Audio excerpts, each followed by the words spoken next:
Hi. കുറച്ചായിട്ട് ഞാൻ ഒട്ടും ആക്റ്റീവ് അല്ല. ഇടയ്ക്ക് വരും, ഇടയ്ക്ക് പോവും. അങ്ങനത്തെ ഒരു ഇതാണ്. കണ്ടൻറ്റ് കിട്ടുമ്പോൾ എടുക്കാൻ മൂടുണ്ടാവില്ല, എടുക്കാൻ മൂടുണ്ടാകുമ്പോൾ കണ്ടൻറ്റ് കിട്ടില്ല. അങ്ങനത്തെ ഒരു പ്രത്യേക സിറ്റുവേഷനിൽ കൂടെ കടന്നു പോകുന്ന ഒരാളാണ് ഞാനിപ്പോൾ. നമുക്കില്ലേ ചില സമയങ്ങളിൽ നമുക്ക് ഭയങ്കരമായിട്ട് സങ്കടം വരും. മേ ബി ആരെങ്കിലും ഹേർട്ട് ചെയ്യുന്നതാവാം, അല്ലെങ്കിൽ വേറെ എന്തെങ്കിലും സിറ്റുവേഷൻ കൊണ്ടാവാം. അപ്പോൾ ആ ഒരു ടൈമിൽ നമ്മുടെ ചുറ്റുപാടുള്ള ആൾക്കാർ, അല്ലെങ്കിൽ നമ്മൾ സ്നേഹിക്കുന്ന ആൾക്കാർ എപ്പോഴും നമ്മളെ മനസ്സിലാക്കണമെന്നോ അല്ലെങ്കിൽ അവർ നമുക്ക് വേണ്ടിയിട്ട് സംസാരിക്കണമെന്നോ അങ്ങനെ ഒന്നും നമ്മളൊന്നും വാശി പിടിക്കാൻ പാടില്ല. നമുക്ക് നമ്മളേ ഉള്ളൂ.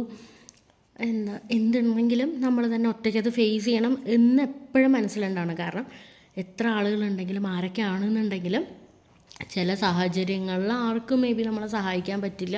ചിലപ്പോൾ സഹായിക്കാൻ പറ്റുന്ന സാഹചര്യങ്ങളുണ്ടെങ്കിലും ചില ആൾക്കാർ നമ്മളെ മനസ്സിലാക്കില്ല. അങ്ങനത്തെ കുറേ ബാഡ് സിറ്റുവേഷൻസൊക്കെ ഉണ്ടാവും. അപ്പോൾ ഒറ്റയ്ക്ക് സർവൈവ് ചെയ്യാൻ പഠിക്കുക.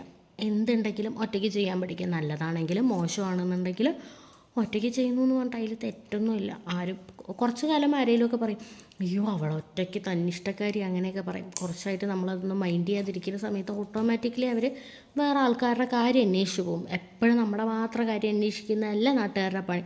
അവർ 2-3 പ്രാവശ്യം പറഞ്ഞിട്ട് നമ്മൾ മൈൻഡ് ചെയ്യില്ല എന്ന് കണ്ടാൽ അവർക്ക് ലേശം എളുപ്പമുള്ളതുകൊണ്ട് അവരവരുടെ കാര്യം നോക്കി പോകും. അപ്പോൾ എപ്പോഴും നമ്മളിങ്ങനെ മറ്റുള്ളവരെന്ത് പറയും, അവരെ നോക്കി ഇവരെ നോക്കി അങ്ങനെ നമുക്ക് ഇഷ്ടമുള്ളതൊന്നും ചെയ്യാതെ, അല്ലെങ്കിൽ നമ്മൾ ഏത് കാര്യത്തിലാണോ സഫർ ചെയ്യുന്നത് അതിൽ തന്നെ വീണ്ടും കടിച്ചു തൂങ്ങി നിന്ന് അങ്ങനത്തെ ഇത് ആവശ്യമില്ല. കൂളായിട്ടിരിക്കുക. ഒറ്റ ലൈഫല്ലേ ഉള്ളൂ. നാളെ രാവിലെ എണീറ്റാൽ ജീവനോടെ ഉണ്ടോ, ജീവൻ അറ്റ് കിടക്കുകയാണോ എന്നൊന്നും പറയാൻ പറ്റില്ല.